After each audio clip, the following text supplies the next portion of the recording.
సభ్యుడిగా మొత్తం 12 సార్లు లోక్సభలో, ఇవాళ లోక్సభ రాజ్యసభ సభ్యుడిగా, పార్లమెంటేరియన్గా దేశంలో కన్యాకుమారి నుంచి కాశ్మీర్ దాకా, ఇటు ఈశాన్య భారతంలోని మేఘాలయ నుంచి ముంబై దాకా ఈ రాష్ట్రం వెళ్ళలేదు, ఆ జిల్లాను టచ్ చేయలేదు అని కాకుండా కొన్ని దశాబ్దాల పాటు విద్యార్థి దశ నుంచి మొదలైన రాజకీయ జీవితం 2018 నాటికి దాకా వారి అనారోగ్యం కారణంగా 2010 నుంచి యాక్టివ్ పాలిటిక్స్ దూరంగా ఉన్నారు. దాదాపు 70 సంవత్సరాల పాటు ప్రజాసేవలో ప్రజలతో మమేకమై ప్రజా సమస్యలను తెలుసుకుంటూ వాటిని పరిష్కారం కోసం ప్రయత్నం చేశారు. ఎక్కడ ఏ ప్రాంతంలో చిన్న సమస్య వచ్చినా, అది రైతాంగానికి సంబంధించిన, వ్యవసాయ రంగానికి సంబంధించిన, శాంతి భద్రతకు సంబంధించిన విషయమైన, అక్క చెల్లెళ్ల సంరక్షణ విషయమైన, యువతకు ఉద్యోగ ఉపాధి అవకాశాలపైన ఆ సమస్యని చాలా సమర్థవంతంగా పార్లమెంట్లో ప్రస్తావించి నాడు అధికారంలో ఉంటున్న ప్రభుత్వం మెడలు వంచి ఆ సమస్యల కోసం, పరిష్కారం కోసం పనిచేసిన ఒక నిత్య శ్రామికుడు అటల్ బిహారీ వాజ్పేయి గారు. నేను చెప్పినట్టుగా 12 సంవత్సరాలు, 12 సార్లు లోక్సభలో రాజ్యసభ మెంబర్గా ఉండి 3 సార్లు ప్రధానమంత్రిగా ఉన్నప్పటికీ కూడా ఒక్కటంటే ఒక్క అవినీతి ఆరోపణ, అవినీతి మకిలి అంటకుండా ఒక నిష్కలంకమైన రాజకీయ జీవితాన్ని గడిపిన నాయకుడు అటల్ బిహారీ వాజ్పేయి గారు.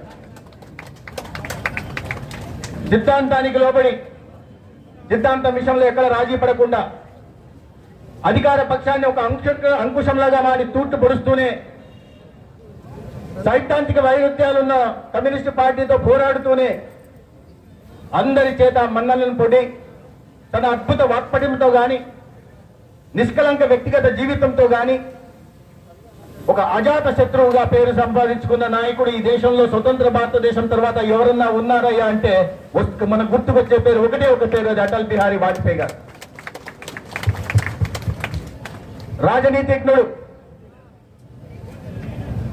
ఒకవైపు అజాత శత్రువు, రెండో వైపు రాజనీతికుడు. స్నేహహస్తం చాచడం తెలుసు పొరుగు దేశంతో, అదే సమయంలో వారు తోక తిప్పితే ఆ తోక కత్తరించడం తెలుసు. అందుకే అమెరికా పోక్రాన్లు ఇది చేస్తున్నప్పుడు, పరీక్షలు నిర్వహిస్తున్నప్పుడు అమెరికా ఆంక్షల పేరుతో మీరు చెయ్యడానికి లేదు అంటే ఒకటే మాట చెప్పాడు.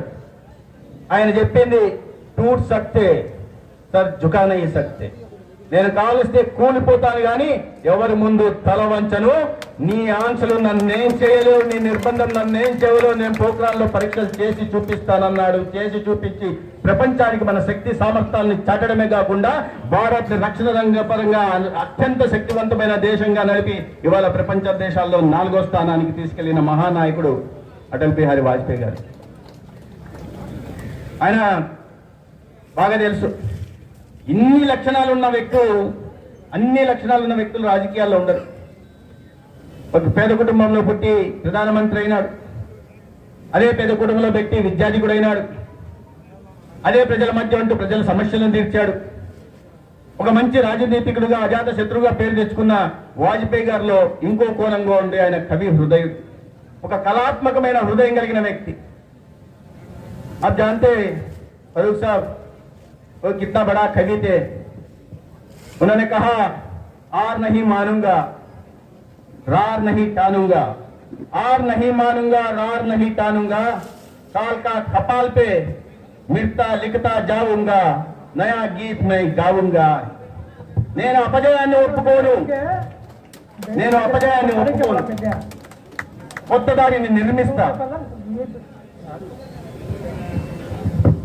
నేను అపజయాన్ని ఒప్పుకోను, ఒక కొత్త దారిని నిర్మిస్తా, కాలం రాసిన తలరాతని చెరిపేస్తా, ఒక కొత్త గీతం సాగుతూ ఒక నవభారత నిర్మాణం కోసం సాగిపోతా అని అటల్ బిహారీ వాజ్పేయి గారు తన కవితాత్మక హృదయంతో చెప్పాడు.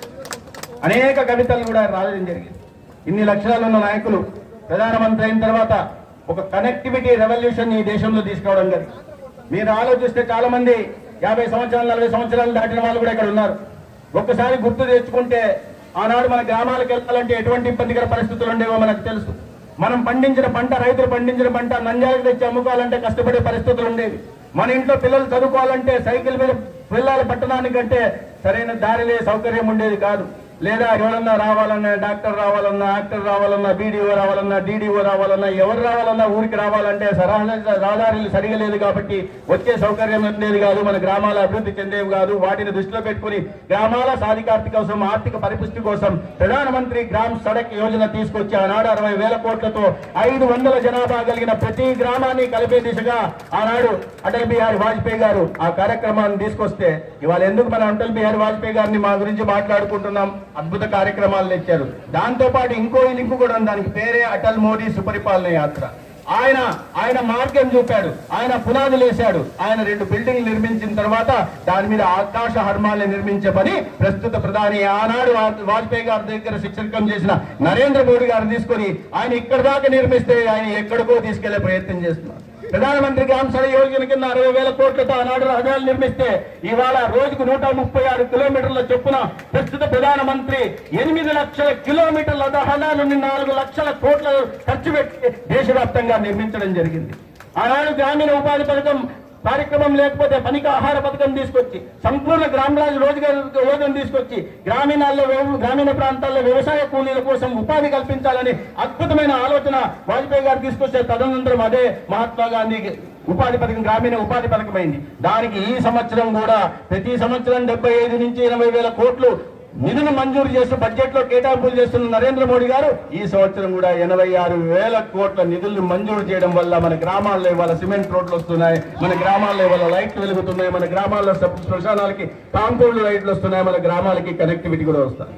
ఆనాడు గ్రామాల సుస్థిరత కోసం ఆయన వేసిన ఒక పునాది ఇవాళ ఇక్కడ దాకా తీసుకొచ్చింది. నాడు సమగ్ర పంటలు పండించిన తర్వాత వర్షం వస్తే, అతివృష్టి వస్తే, అనావృష్టి వస్తే, పంటలు నష్టం వస్తే రైతు కుంగిపోయి ఆత్మహత్యలు చేసుకునే పరిస్థితులు ఉంటే సమగ్ర పంటల బీమా పథకాన్ని తీసుకొచ్చి ఆనాడు రైతన్నలకు బీమా పథకం ద్వారా రక్షణ కవచాన్ని అటల్ బిహారీ వాజ్పేయి గారు తీసుకొస్తే అదే పంటల బీమా పథకాన్ని మరింత సమర్థవంతంగా సమగ్రంగా ఇవాళ అమలు చేస్తున్న నరేంద్ర మోడీ గారు గత కొన్ని సంవత్సరాలనే పంటల బీమా పథకం కింద 1,75,000 కోట్లు క్లెయిమ్స్ రైతన్నల జేబుల్లో వేశారంటే రైతన్నల మీద ఎంత అభిమానం ఉందనే విషయాన్ని మనం అర్థం చేసుకోవాలి. ఆనాడు విద్య లేకపోతే ఎవరూ బాగుపడలేరు, విద్య ద్వారంగానే జీవితాలు బాగుపడతాయనే ఉద్దేశంతో నిరక్షరాస్యతతో పునరుద్ధరిపోతున్న మన దేశంలో సర్వశిక్ష అభియాన్ని ప్రారంభం చేసి ప్రతి ఒక్కరికి పిల్లలకి 6 సంవత్సరాల నుంచి 15 సంవత్సరాల దాకా నిర్బంధ విద్యను తీసుకొచ్చి ఈ దేశాన్ని నిరక్షరాస్యత వైపు నుంచి అక్షరాస్యత వైపు నడిపించిన గొప్పతనం అటల్ బిహారీ వాజ్పేయి గారిది. అయితే ఇవాళ దేశవ్యాప్తంగా ఐఐటీలు కానీ, ఐఐఎంలు కానీ, లేదా ఐఐఎస్సిఆర్లు కానీ, లేకుంటే సెంట్రల్ యూనివర్సిటీలు కానీ తీసుకురావడమే కాకుండా ఒక నూతన విద్యా విధానాన్ని తీసుకొచ్చి నిన్నాళ్ళు నాలెడ్జ్ ప్రాక్టీషనర్ గా ఉంటున్న మన యువతని నాలెడ్జ్ ప్రొడ్యూసర్ గా తీసుకొచ్చి ఇవాళ ప్రపంచ దేశాల్లో అత్యంత ప్రతిష్టాత్మకమైన ఎంఎన్సీ మల్టీనేషనల్ కంపెనీలకి మన వాళ్ళు సీఈఓలుగా ఉంటున్నారంటే ఆనాడు వాజ్పేయి గారు వేసిన పునాది ఈనాడు విద్య కోసం నరేంద్ర మోడీ గారు అందిస్తున్న ప్రోత్సాహం కారణంగా నిలుస్తుంది. సంపద సృష్టించాలంటే కేవలం సంక్షేమం వల్ల మాత్రం సాధ్యం కాదు. సంపద సృష్టించాలంటే మౌలిక సదుపాయాల కల్పన మీద ఖర్చు పెట్టాల్సింది. అందుకని ఆనాడు కేవలం 2 లేన్ల రహదారులు మాత్రమే ఉంటే వాజ్పేయి గారు మొట్టమొదటిసారిగా స్వర్ణ చతుర్భుజి కార్యక్రమం తీసుకొచ్చి ఢిల్లీ నుంచి చెన్నై, చెన్నై నుంచి బెంగళూరు మీదుగా బాంబే, బాంబే నుంచి ఢిల్లీ, ఢిల్లీ నుంచి మళ్ళీ కర్ణాటక 5,000 కిలోమీటర్లు 4 లేన్ల నిర్మాణం కోసం 58,000 కోట్ల ఆనాడు ఖర్చు పెట్టి హైవేల నిర్మాణం చేస్తే దాన్ని ముందుకు కొనసాగిస్తూ ఇవాళ దేశవ్యాప్తంగా 111 లక్షల కోట్లతో మౌలిక సదుపాయాల కల్పన ఈ దేశంలో జరుగుతోంది. హైవే టచ్ చేయని పట్టణం ఈ దేశంలో ఇవాళ లేదు. 65,000 కిలోమీటర్ల హైవేల నిర్మాణం, 4 లేన్ల హైవేల నిర్మాణం పూర్తయిపోయింది. 55,000 కిలోమీటర్ల నిర్మాణం జరుగుతా ఉంది. ఈ దేశంలో 27 ఎక్స్ప్రెస్ హైవేల నిర్మాణం కూడా జరుగుతున్న విషయాన్ని కూడా మనం అర్థం చేసుకోవాల్సింది. మన రాష్ట్రంలో కూడా అమరావతి నుంచి బెంగళూరు దాకా ఒక నేషనల్ హైవే కూడా వచ్చింది. ఆనాడు దాని కారణంగా ఇవాళ ఆస్తి పెరుగుతా ఉంది. దాని కారణంగా ఎక్కడో 11వ స్థానంలో ఉంటున్న భారతదేశ ఆర్థిక వ్యవస్థ ఇవాళ 4వ స్థానానికి చేరి 3వ స్థానానికో రాబోయే రోజుల్లో 1, 2 స్థానాలకు మనం స్వతంత్రం వచ్చి 100 సంవత్సరాలు పూర్తయితున్న సందర్భంగా 1వ స్థానానికి వెళ్లి గతించిన మన పునర్భావం విశ్వగురువుగా భారతదేశం ఏదుందో దాన్ని మళ్ళీ ప్రపంచం ముందు ప్రతిష్ఠించే పని ఇవాళ ప్రధానమంత్రి గారు చేస్తున్నారు. అనేక కార్యక్రమాలు నేను చెప్పాను. IT rural road revolution, highway revolution, IT revolution, digital revolution, telecom revolution, political revolution, అనేక రకాలైన కార్యక్రమాలు. ఆనాడు మొబైల్ ఫోన్లు లేరు. వాజ్పేయి గారి సమయంలోనే మొబైల్ ఫోన్లు వచ్చాయి. ఇవాళ మొబైల్ ఫోన్ లేకుండా ఎవరన్నా వ్యక్తి కనిపిస్తాడా అంటే కనిపించాడు. అయితే ఆనాడు మొబైల్ లేక ఇన్కమింగ్ కాల్స్ కి అవుట్ గోయింగ్ కాల్స్ కి రేట్లు ఎక్కువ ఉండేది. ఒక జీబీ కోసం 390 రూపాయలు ఉంటే దాన్ని నరేంద్ర మోడీ గారు జీబీకి 390 నుంచి దానికి 9 రూపాయలు తీసుకొచ్చి మన పిల్లలు చదువుకోవడానికి, మన పిల్లలు ఇంటర్నెట్ లోనే అన్ని విధాలు తెలుసుకోవడానికి అవకాశం కూడా కల్పించారు.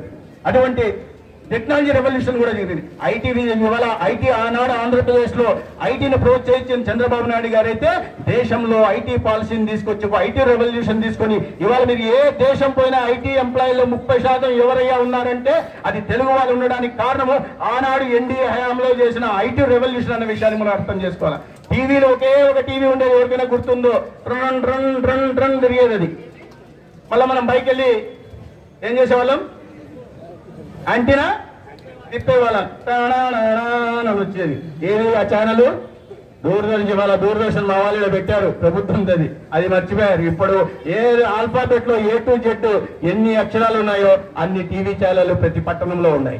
అది కాక 1 నుంచి అంకెల్లో 1000 దాకా ఎన్ని అంకెలు ఉన్నాయో అన్ని యూట్యూబ్ ఛానల్ కూడా ఈ ప్రతి పట్టణంలో ఉన్నాయి. అటువంటి డిజిటల్ రెవల్యూషన్ కూడా వాజ్పేయి గారు తీసుకొచ్చారు. వాజ్పేయి గారిని రాజనీతి కూడా ఎందుకంటారంటే ఒక పొలిటికల్ కనెక్టివిటీ కూడా తీసుకొచ్చారు.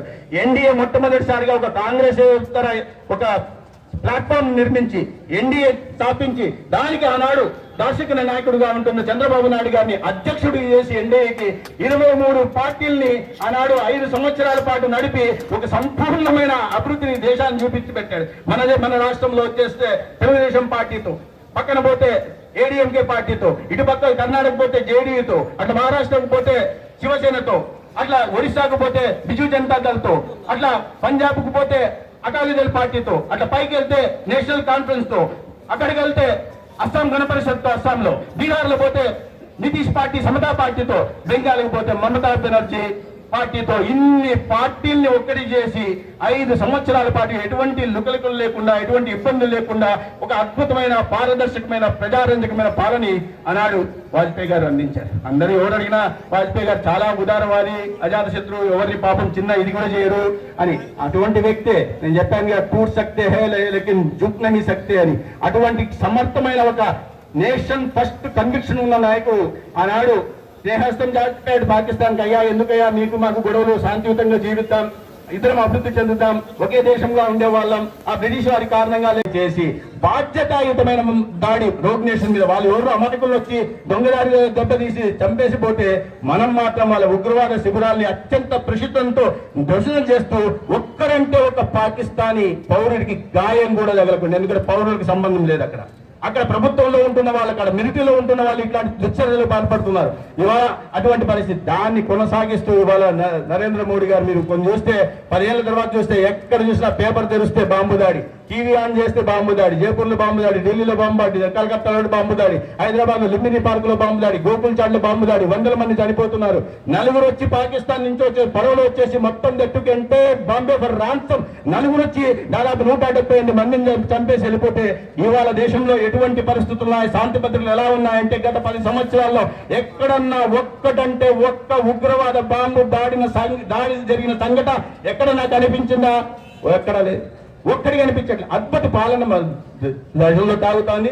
ఆనాడు ఆయన ఏదైతే పునాది వేశాడో దాని మీద మనం భవనాలను నిర్మించుకుంటూ పోతున్నటువంటి పాలన సాగుతోంది. దాని కారణంగానే గతంలో వాజ్పేయి గారు ఎన్డీఏ ఉన్నప్పుడు, వాజ్పేయి గారు ప్రధానమంత్రిగా ఉన్నప్పుడు రాష్ట్రంలో చంద్రబాబు నాయుడు గారు ముఖ్యమంత్రిగా ఉన్నారు. ఆనాడు అభివృద్ధి సాగింది. తర్వాత మళ్ళీ అదే దీన్ని ఒరవడిని కొనసాగిస్తూ 2014లో మోడీ గారు ప్రధానమంత్రి అయితే మళ్ళీ రాష్ట్రంలో అటల్ బిహారీ వాజ్పేయి చంద్రబాబు నాయుడు గారు ముఖ్యమంత్రి అయ్యారు.